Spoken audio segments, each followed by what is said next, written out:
Mr. Tonyo, tama po ba na lahat ng ginagawa ng OVP tungkol sa confidential funds, so request, amounts, justifications, use at pagsagot sa mga puna ng COA, tama po ba na lahat ng ito ay dinesisyonan at inaprubahan ni VP Duterte?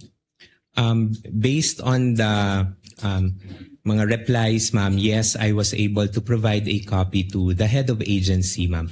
Again, being the head of agency, ma'am, I provided her with the information. At base doon, dinesisyonan at inaprubahan niya ang lahat ng ito? Yes, and from that time, ma'am, we signed off on the document for submission to the Commission on Audit. With the last touch or final sign-off being that of VP Duterte? Yes, ma'am. Being the head of agency, ma'am, we sought her approval on it, ma'am. At sang-ayon po ba kayo na bilang yung ganong head of agency na si VP Duterte ang responsable at pinaka-responsable sa lahat ng iyan? Well, being the head of agency, ma'am, I believe that kailangan niyang malaman lahat ng mga nangyayari. And I know, ma'am, na si Ma'am Inday really wants to know details, no, especially on implementation of the different activities that we do in the office. So it is really meron talagang involvement in terms of ensuring that things are properly implemented within the office. And based on that knowing, batay sa kaalamang iyon, siya ang pinaka-responsable sa kabuang iyan. Based on that, ma'am, being the head of agency, ma'am, I would say so, ma'am. Alright. Gano'ng katagal niyo na po kilala si VP Duterte? Siguro, ma'am, more than 10 years, ma'am. I started working together with her, ma'am, in 2008.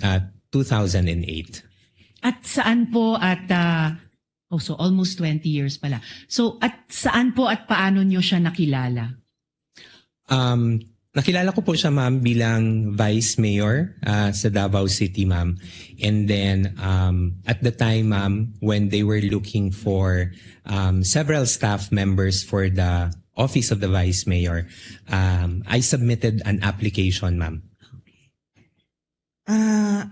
At magkakilala rin po ba kayo ni Ms. Gina Acosta kahit bago po kayo nakipagtrabaho sa isa't isa sa OVP?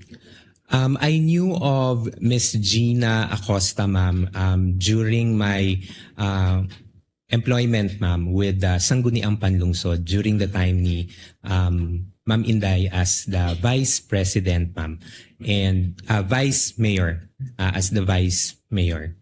So prior sa OVP, magkakilala at magkatrabaho na po kayo? Kilala ko po si Ms. Gina, nakikita ko po siya sa Sangguniang Panlungsod. And then, what about po si Colonel La Chica? Magkakilala na rin po ba kayo at magkatrabaho bago kayo magkatrabaho sa OVP?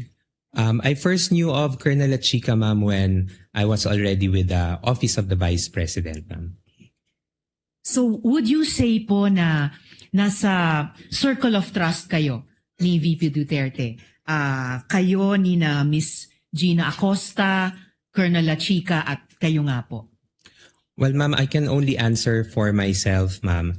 In terms of working relationship, ma'am, I would say that I have the trust and confidence of the VP in terms of doing duties that are assigned to me. Pero sasabihin nyo ba na walang trust at confidence si VP Duterte kay Ms. Gina Acosta? I cannot categorically say, ma'am, but I would say, ma'am, na could be, baka meron po,